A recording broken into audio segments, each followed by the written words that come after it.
నమస్తే. సో ప్రభుత్వ పథకాల కోసం అందరినీ దరఖాస్తు చేసుకోమని చెప్పేసి ప్రజాప్రతినిధులు అందరూ కూడా గ్రామ సభలు పెట్టడం జరిగింది. సో ఈ గ్రామ సభలలో చాలామంది దరఖాస్తులు పెట్టుకోవడం జరిగింది. నాకు రేషన్ కార్డు లేదని, నాకు ఈ యొక్క ఇల్లు లేదని, నాకు పెన్షన్ వస్తలేదని, నాకు ఇది వస్తలేదని, అది వస్తలేదని చెప్పేసి వాటి కోసం దరఖాస్తులు తీసుకున్నారు.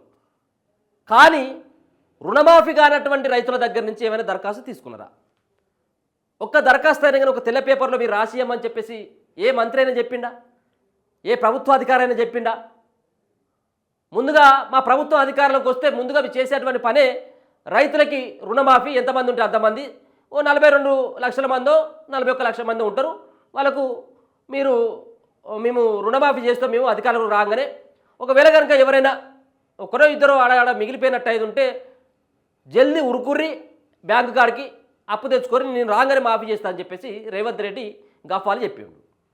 14 నెలల కాలం అవుతా ఉన్నది. 14 నెలల కాలంలో రాష్ట్రంలో మీరు మాఫీ చేసింది ఎంత? 65 నుంచి 70% మందికి చేసిండ్రు. ఇక మిగతా వాళ్ళకి సంబంధించినటువంటి రైతు రుణమాఫీ సంగతి ఎక్కడ పోయింది? ఈ అంశాన్ని కనీసం ఎవరు కూడా మాట్లాడట్లేదు. ఏ మంత్రి నోట్లకి వెళ్ళి కూడా రావట్లేదు.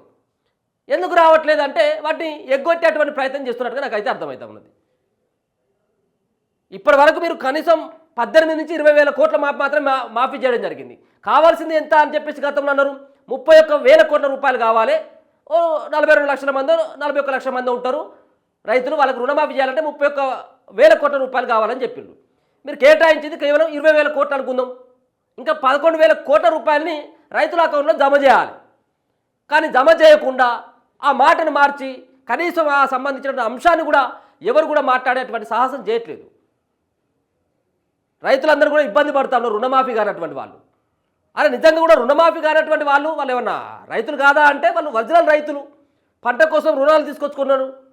సరే రేషన్ కార్డు లేనటువంటి వాళ్ళకి రుణమాఫీ కాదని రేషన్ కార్డు ఉండి అన్ని అర్హతలు ఉండి కూడా చాలామంది రుణమాఫీ కాకుండా వాళ్ళు చిన్న మిస్టేక్స్ తోటి ఏమో కొంతమంది ఏ మిస్టేక్ లేకపోయినప్పుడు కూడా వాళ్ళకి రేషన్ కార్డు ఉంటుంది, 2 లక్షల లోపు రుణాలు ఉంటాయి. నేను 2 లక్షల పైన కూడా చెప్పట్లేదు. 2 లక్షల లోపు ఉన్నటువంటి 30,000, 40,000, 50,000, 1,90,000 అంటే 2 లక్షల లోపు ఉండాలి కదా. మీరు చేసినట్టు మీరు చెప్తారు కదా, గొప్పగా చెప్తా ఉన్నారు కదా. 2 లక్షల లోపు ఉన్నటువంటి రుణాలన్నిటి కూడా మేము మాఫీ చేసినాం అనేది. మరి 2 లక్షల లోపు ఉన్నటువంటి వాళ్ళు 1,90,000 వాళ్ళు ఉన్నారు, 20,000 తీసుకున్నటువంటి వాళ్ళు ఉన్నారు, 10,000 తీసుకున్నటువంటి వాళ్ళు ఉన్నారు, 30,000 తీసుకున్నటువంటి వాళ్ళు ఉన్నారు, 50,000 తీసుకున్నారు. వీళ్ళందరూ కూడా 2 లక్షల లోపుకే రావాలి కదా. వాళ్ళందరూ మరి ఇప్పుడు అడుగుతూ ఉన్నారు మా రుణం మాఫీ కాలేదని. మరి వాళ్ళకి ఏం సమాధానం చెప్తావు? మంత్రి తుమ్మల నాగేశ్వరరావు గారు, ముఖ్యమంత్రి రేవంత్ రెడ్డి గారు ఏం సమాధానం చెప్తారు వాళ్ళకి? మీరు ఇచ్చేటువంటి వాటికేమో పూర్తిగా ఇవ్వకుండా అసంపూర్తిగా ఫిల్ చేసి మేము సంపూర్ణంగా రైతు రుణమాఫీ చేసినామని చెప్పేసి ప్రతి ఒక్క స్టేజ్ దగ్గర గఫాలు చెప్పడమే. మరి ఇవ్వాల్సినటువంటి ఇంకా డబ్బులు ఎప్పుడు ఇస్తారు వాళ్ళకి? అంటే రుణమాఫీ మీరు మరి ఓపెన్ స్టేట్మెంట్ ఇయ్యి ఇస్తామన్నటువంటి మీరు పైసలు వాళ్ళ అకౌంట్లో వేస్తామన్నటువంటి నమ్మకం కూడా లేదు నాకు. కానీ ఓపెన్ స్టేట్మెంట్ అయినా కానీ కనీసం మంత్రి ఆ సంబంధించిన శాఖ మంత్రి అయినటువంటి తుమ్మల నాగేశ్వరరావు గారి లేకపోతే ముఖ్యమంత్రి గారు వాళ్ళైనా కానీ ప్రెస్ మీట్ పెట్టి అయ్యా మాతో అయితే లేదు, గతంలో ఉన్నటువంటి దుర్మార్గుడు అయినటువంటి కేసీఆర్ చేసినటువంటి ఈ యొక్క నిర్లక్ష్యమైనటువంటి ధోరణితోటి ఇప్పుడు ప్రభుత్వం దగ్గర పైసలు లేవు, దయచేసి క్షమించులని చెప్పేసి చేతులు జోడించాను కానీ రైతులు దండం పెట్టుర్రి మా వల్ల కాదు అని అట్లనే వాళ్ళు ఊక్కుంటారు కావచ్చేమో. ఏది చేయకుండా అందరికి చేసినామని చెప్పి అందరికి చేసినలా మీరు ఏడ చేసినలే మీరు? ఒక గ్రామానికి పోయినట్టయితుంటే కనీసం 40 నుంచి 50 మంది కనీసం వాళ్ళు రోడ్డు మీదకి పోయి అడుగుతే 40-50 మంది ఇట్లా రోడ్డు మీదకి వస్తారు. మాకు కాలేదంటే మాకు కాలేదని. చేయొచ్చు, మీరు చేయలేదు అసలే అని నేను అనట్లేదు, మీరు చేసిండ్రు కాదనట్లేదు. కానీ సంపూర్ణంగా చేయాల్సినటువంటి బాధ్యత మీ మీద ఉన్నది కదా. సరే చేయలేదు అయిపోయింది, అబ్బా చేయలేదు అయిపోయింది. మరి చేస్తామని మీకు ఈ కట్ ఆఫ్ డేట్ పెడతా ఉన్నాం.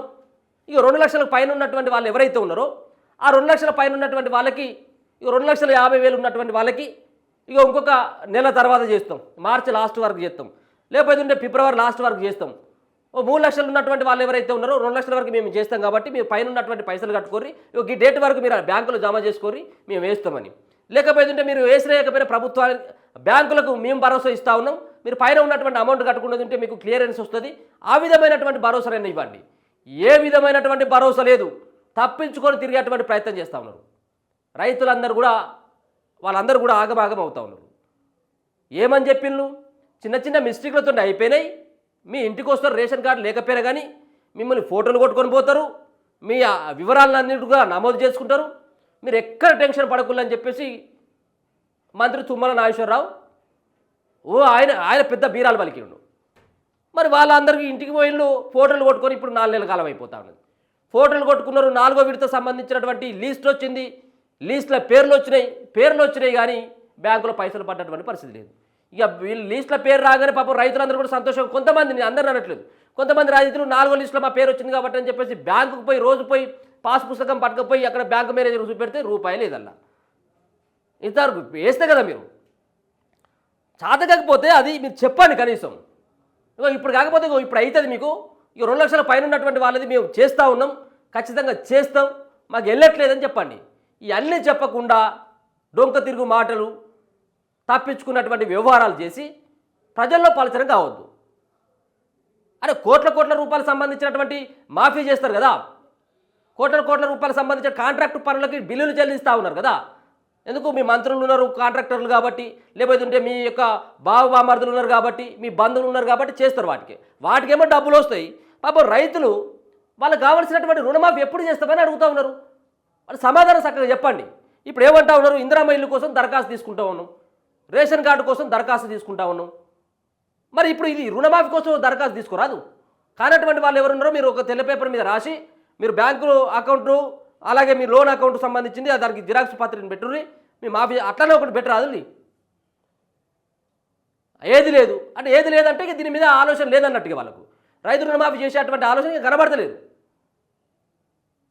ఎక్కడ కూడా దేశంలోనే ఒకేసారి 30,000 కోట్లను 40,000 కోట్లని రైతుల అకౌంట్లో జమ చేసినటువంటి ప్రభుత్వం తెలంగాణ రాష్ట్ర ప్రభుత్వం, కాంగ్రెస్ పార్టీ ప్రభుత్వం అని చెప్పేసి పేపర్లలో యాడ్లు, టీవీలలో యాడ్స్ ఇస్తారు కదా.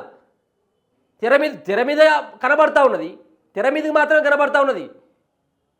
కానీ యాక్చువల్గా గ్రౌండ్ లెవెల్కి పోయినట్టయితే ఉంటే చాలామంది రుణమాఫీ కాక బాధపడుతూ ఉన్నారు. నమ్మకంతో మీ పైన ఓట్లేసిళ్ళు మిమ్మల్ని గెలిపించడం జరిగింది. గతంలో ఉన్నటువంటి కేసీఆర్ 1,00,000 రూపాయలు ఉన్నటువంటి రుణాలను కూడా మాఫీ చేయలేదు. వీళ్ళ పాపం ఆయనకు దాకుతుంది, కేసీఆర్ దాకుతుంది. ఈ రైతుల యొక్క పాపం ముందుగా అక్కడ ఆయన తాకిన తర్వాత మీకు దాకుతుంది. మళ్ళీ అల్ల కాలేదు, ఇళ్ళ కాలేదు. ఇంత అధ్వానమైనటువంటి పని. ఇప్పటికైనా కానీ ముఖ్యమంత్రి గారు సమాధానం చెప్పుర్రి. సంబంధించిన శాఖ మంత్రి గారు ఎవరైతే తుమ్మల నాగేశ్వరరావు గారు ఉన్నారో ఆయన సైతం కూడా సమాధానం చెప్పాలి. వాళ్ళకు ఒక భరోసా ఇవ్వండి. ఈ సంబంధించినటువంటి పైసలు ఏది రైతు భరోసా ఇస్తామని, రైతు భరోసా ఇవ్వాల్సిందే, మీరు కాదనట్లేము. కానీ దానికంటే ముందు మీరు ఏదైతే ఇంప్లిమెంట్ చేసినలో రైతు రుణమాఫీ అన్నటువంటి అంశాన్ని తెర మీదకి తీసుకొచ్చి కొంతమందికి చేసినలో మిగతా మిగిలిపోయినటువంటి వాళ్ళకి చేసిన తర్వాత వీటన్నిటిపై దృష్టి పెడితే బాగుంటుంది. వీటినే అసంపూర్తిగా పూర్తి చేసి ఇంకా మళ్ళీ ఏదో సగం అక్కడక్కడ దులుపుకుంటూ పోదామంటే అది కాదు. దీనిపైన దృష్టి పెట్టి రైతులకు భరోసా ఇచ్చేటువంటి ప్రయత్నం అయితే చేయండి. చూస్తూనే ఉండండి మన తొలి వెలుగు.